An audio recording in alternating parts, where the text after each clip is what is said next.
नमस्कार। लोक भारती कक्षा 9वीं से आज का हमारा लेसन है थर्ड इनाम। इसका पहला पार्ट हम कंप्लीट कर चुके हैं। आज हम आगे पढ़ेंगे।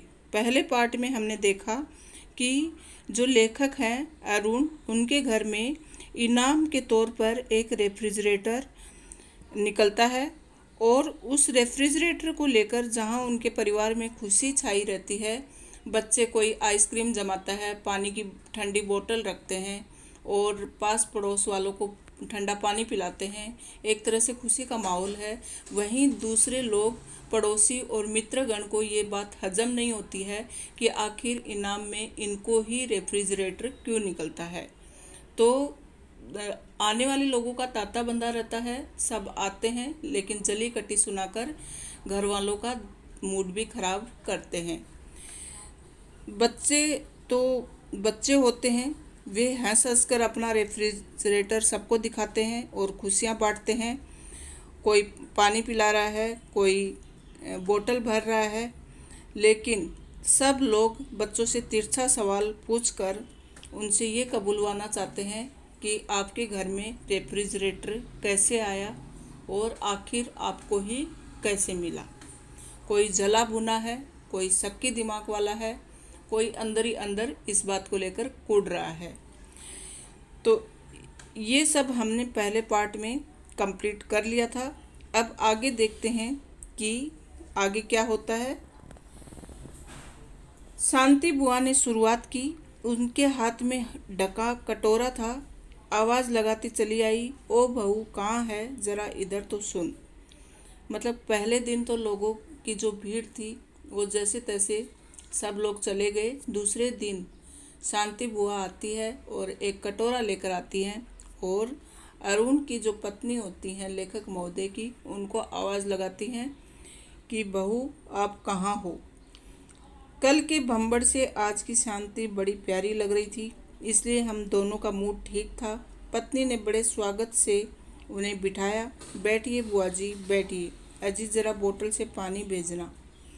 तो मतलब कल बहुत ज़्यादा परेशान हो गए थे, लेकिन आज सबसे पहले शांति बुआ ही आई तो थोड़ा और अच्छा लग रहा था कि चलो आज इतनी भीड़ भी नहीं है और शांति बुआ जी आई हैं। आते ही उनका आदर सत्कार किया गया और पत्नी ने बड़े स्वागत से उन्हें बिठाया और पूछा कि बुआ जी आप कैसे हैं, पानी पिएंगे। बुआ जी बड़ी जल्दबाज है, ठंडा पानी पीकर उठ गई। चल रही हूँ बहू, अभी चूल्हा नहीं बुझाया, यह आटा बच गया था, गर्मी में सड़ जाता। मैंने कहा तेरे रेफ्रिजरेटर में रख आऊँ, शाम को मंगा लूँगी। तो बुआ जी बेचारी, शांति नाम था लेकिन शांति भंग करने आई थी और अपने घर का जो बचा हुआ आटा था वो ले आई थी कि अभी रोटी बनाकर आई हूँ लेकिन थोड़ा आटा बच गया था। सोचा तेरे घर में रेफ्रिजरेटर आया है तो क्यों न तुम्हारे घर में तुम्हारे फ्रिज में ये आटा रखाऊं, गर्मी है तो सड़ नहीं जाए, इसके लिए फ्रिज तो है ही, तो ये आटा रख लो। पत्नी का दिल बाग बाग हो गया। बाग बाग होना मतलब खुश होना। बहुत खुश हो गई कि वाह रे मेरे धन्य भाग, जो मेरे घर फ्रिज आया और लोगों को मेरे घर की फ्रिज की आवश्यकता महसूस हुई और साथ साथ मेरा भी महत्व लोगों की नज़रों में बढ़ गया। तो पत्नी तो खुश हो रही थी। शब्दों में मिश्री घोल कर बोली। मिश्री घोलना मतलब बहुत ही मीठे स्वर में बोली, बुआ जी आप चिंता न करें, मैं शाम को हेमंत के हाथ भिजवा दूंगी। तो बुआ जी मैं आपका आटा रख लेती हूँ, शाम को हेमंत के साथ आप तक पहुँचा दूंगी। कटोरा ले लिया गया और रेफ्रिजरेटर में रख दिया गया। तो आटे का कटोरा पत्नी ने रख दिया। उसी संध्या को लाला दीनदयाल पधारे। उनके हाथ में मिठाई का बोइया था। गुस्से के मारे वे पहले दिन नहीं आए थे, इसलिए उन्हें देखकर मुझे दुगनी खुशी हुई। तो पहले दिन तो इसलिए नहीं आए थे क्योंकि उनको ये लग रहा था कि ये रेफ्रिजरेटर कहीं ना कहीं मुझे मिलने वाला था, जो इनको कैसे मिल गया, तो उनको गुस्सा था। लेकिन दूसरे दिन वो मिठाई लेकर आए घर में तो घर वालों को खुशी होती है। सोफे पर टिकाते हुए बोले, कहिए लाला जी, अच्छी तरह से? सब भगवान की कृपा है, तुम तो ठीक ठाक हो, आपकी दया है। सुना है तुम्हारा रेफ्रिजरेटर आ गया है। हाँ जी, आपकी दुआ से लॉटरी में जीत गया, आइए देखिएगा। तो इस तरह से आपस में बात होती है किनके बीच, लाला दीनदयाल और लेखक के बीच। वे बैठे रहे, देखकर क्या करूँगा, विदेश की नकल करी होगी। तो मतलब अंदर ही अंदर जलन तो थी, इसके लिए बोले क्या देखना है इसमें, विदेश की नकल की है। मैं चुप रहा। पत्नी के कानों में बच्चों ने भनक डाल दी कि बगलवा ले ताऊ जी आए हैं, आम की आइसक्रीम तस्तरियों में लगाकर चली आई। लाला जी लीजिए, सवेरे जमाई थी। तो बच्चों को पहले ही पता था कि ताऊ जी आने वाले हैं, इसके लिए आइसक्रीम जमा दी थी और आइसक्रीम उनके सामने रख दी। नहीं बेटी, मुझसे नहीं खाई जाएगी, मैंने भी जोर दिया। लीजिए लाला जी, थोड़ी तो लीजिए। तो लाला जी ने कहा, मैं आइसक्रीम नहीं खाता, दांत चीसने लगते हैं। दांत चीसना मतलब दांतों में तीखा दर्द होता है। बात साफ झूठी थी, किंतु जब भला आदमी इनकार कर रहा था तब हम ज़बरदस्ती कैसे करते। और मैं फिर अकेला खाता क्या अच्छा लगता। विमला, इसे ले जाओ, बांट दो, नहीं तो पिघल जाएगी। तो लेखक महोदय को अच्छा नहीं लग रहा था कि लाला दीनदयाल जी खा नहीं रहे हैं तो मैं अकेले कैसे खाऊं, इसलिए उन्होंने अपनी पत्नी को आइसक्रीम वापस दे दी और बोले कि इनको बच्चों में बांट दो, नहीं तो पिघल जाएगी। मोहल्ले में समाचार उड़ती बीमारी से भी तेज़ फैलते हैं। हमारे फ्रिज का ये उपयोग पता चलते ही फिर लाइन बंद गई।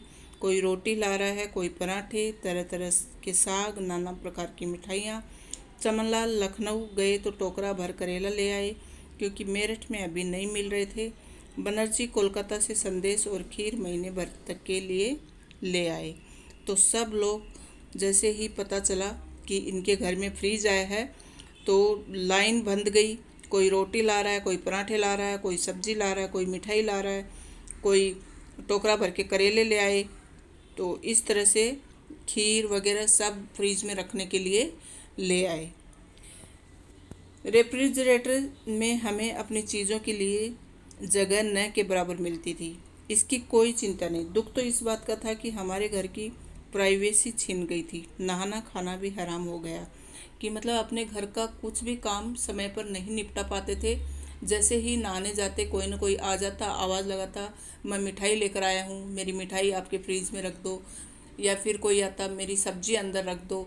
तो इस तरह से इनकी जो प्राइवेसी थी वो छिन गई। मतलब अपने काम अपने हिसाब से नहीं कर पाते थे।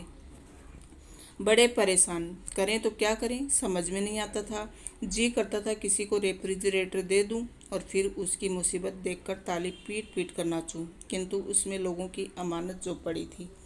तो बहुत ऐसा लग रहा था कि ये फ्रिज ही किसी को दे देता हूँ और फिर खुश हो लूँ मैं और चैन की सांस लूँ।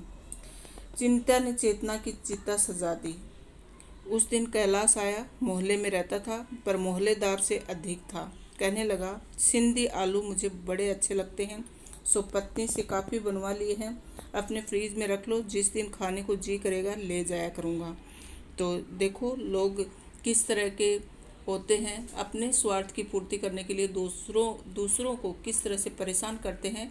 एक महाशय आते हैं और बहुत सारे सिंधी आलू बनवा लेते हैं अपने घर में अपनी पत्नी से और इनके फ्रीज में टिकाने के लिए आ जाते हैं कि जैसे मन करेगा मैं यहाँ से निकाल कर ले जाऊँगा और खा लिया करूँगा। उस दिन रेफ्रिजरेटर में तिल रखने की जगह नहीं थी। तिल रखने की जगह न होना मतलब बिल्कुल भी जगह नहीं थी। मैंने उसे अपनी बेबसी बताई। बिगड़ कर बोला, अच्छा जी, ऐरे गहरे नथु खेरे तो तुम्हारे बाबा लगते हैं और यार लोगों की चीज़ें रखने को लाचारी है।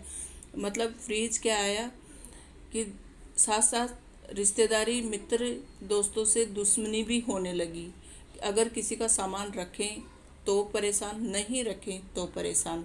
जब इनको बेबसी अपनी लाचारी बताया कि हम नहीं रख पाएंगे, सामान रखने को जगह नहीं है, तो इनको लगा कि ये झूठ बोल रहे हैं और बिगड़ कर बोले कि ऐरे गहरे नत्थु खेरे तो तुम्हारे यार लगते हैं और हम बस हमारे लिए तुम्हारे पास जगह ही नहीं है। मैंने पत्नी से आंखों आंखों में पूछा। उसने सिर हिला दिया। आंखों आंखों में क्या पूछा कि जगह है या नहीं, लेकिन पत्नी ने सिर हिला दिया क्योंकि जगह थी नहीं फ्रिज में। वह भांप रहा था, अच्छा मुझे दिखाओ मैं जगह कर लूँगा। भांप रहा था मतलब वह समझ रहा था मन ही मन में कि देखता हूँ मैं जगह कर लेता हूँ। हम दोनों उसे निराश करते हुए वास्तव में दुखी थे। ये सुझाव खुद न देने की मूर्खता कर गए थे। खुश होकर फ्रीज खोलकर दिखा दिया। फिर फ्रीज भरा नहीं, कहिए व्यंजनों से अटा पड़ा था। तो फ्रीज भरा ही नहीं था, जबकि एकदम ठसाठस भरा पड़ा था। व्यंजन मतलब खाने पीने की चीज़ों से। देखकर तबीयत घबराती थी। कैलाश ने ऊपर नीचे झांका, दृष्टि भी अंदर घुसने को इनकार कर रही थी। सहसा उसने एक कांच का कटोरा निकाला और विमला से पूछा, भाभी जी ये सिल्वर क्रीम किसकी है?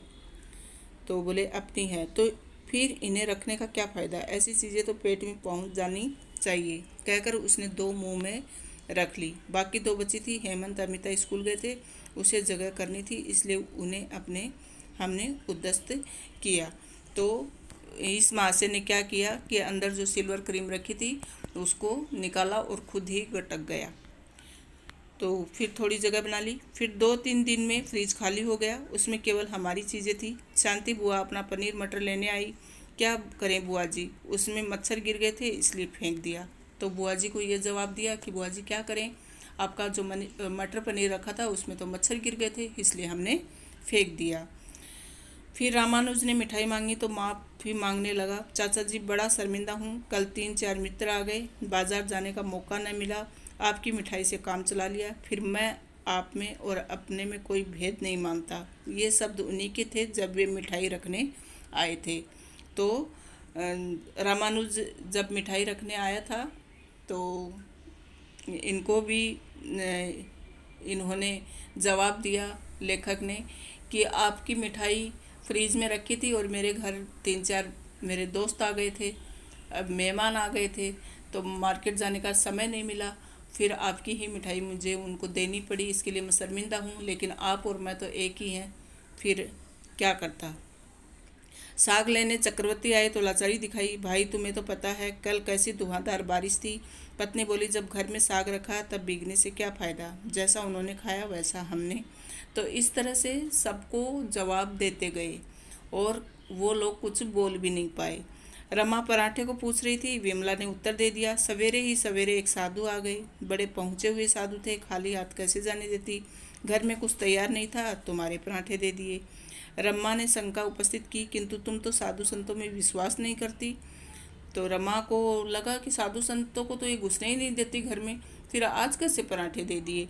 तो विमला ने बताया कि वह फिर सारे मोहल्ले को तंग करता। मैंने पराठे तुम्हारी ओर से दिए, कि तुम्हारा ही नाम करके मैंने उनको पराठे खिलाए कि ये रमा के पराठे हैं। तुम्हारे घर का पता भी बता दिया, झूठ समझो या सच। कल परसों वह जब तुम्हारे घर आकर आज के पराठे के लिए आशीष देगा और भोजन मांगेगा तब तुम्हें मानना पड़ेगा। मैंने कहा ना, मोहल्ले में समाचार उड़ती बीमारी की भांति फैलते हैं। अब मेरे घर के पास भी कोई नहीं फटकता। तो कैसी लगी ये कहानी? व्यंग भरी थी। आज के लोगों की जो दिमाग की करतूतें हैं उनके ऊपर व्यंग किया है लेखक महोदय ने, कि समाज में ऐसी विसंगतियां हैं जिनसे हम परेशान रहते हैं, लेकिन हम चाहें तो उनका समाधान आसानी से निकाल सकते हैं। जैसे को तैसा हमें आना चाहिए। चलिए बच्चों, आज का पाठ कंप्लीट होता है। कुछ शब्द हैं उनके अर्थ देख लेते हैं। जुगाड़ का मतलब व्यवस्था करना, प्रबंध करना। दरख्वास्त मतलब अर्जी। भंबड़ शोर शराबा, अमानत धरोहर। फिर मुहावरे हैं, जली कटी सुनाना, खरी खोटी सुनाना, मिश्री घोलकर बोलना, बहुत मीठी मीठी बातें करना। ख्याली पुलाव पकाना मतलब कल्पना में खोए रहना। और कहावत है, ऐरे गहरे नथु खेरे मतलब महत्वहीन, जिसका कोई महत्व नहीं है, ऐसे लोग। तो अब ये कुछ क्वेश्चन है, इनको हम अलग से वीडियो में कंप्लीट करेंगे। ठीक है, ये एक्सरसाइज मैं अलग से आपको वीडियो में कंप्लीट करवा दूंगी। साथ साथ इसमें ग्रामर भी दी है। संयुक्त वाक्य ये हम पहले ही पढ़ चुके हैं। अगर आपने ग्रामर के वीडियोस नहीं देखे हैं तो डिस्क्रिप्शन में लिंक दिया हुआ है, वहाँ जाकर सभी ग्रामर के वीडियो आप देख सकते हैं। ग्रामर के लगभग सभी वीडियो कंप्लीट मैंने करवा दिए हैं। चलिए बच्चों, थैंक यू वीडियो को अंत तक देखने के लिए। और अच्छा लगा तो इसको लाइक कर दीजिएगा और चैनल को सब्सक्राइब कर लो, ताकि 8, 9, 10th के सभी स्टूडेंट्स को मेरे चैनल से ज़रूर फ़ायदा मिलेगा, ऐसी मेरी आशा है। उम्मीद रखती हूँ आपको ये एग्ज़ाम के लिए आपके लिए बहुत फ़ायदेमंद होगा। Thank you so much.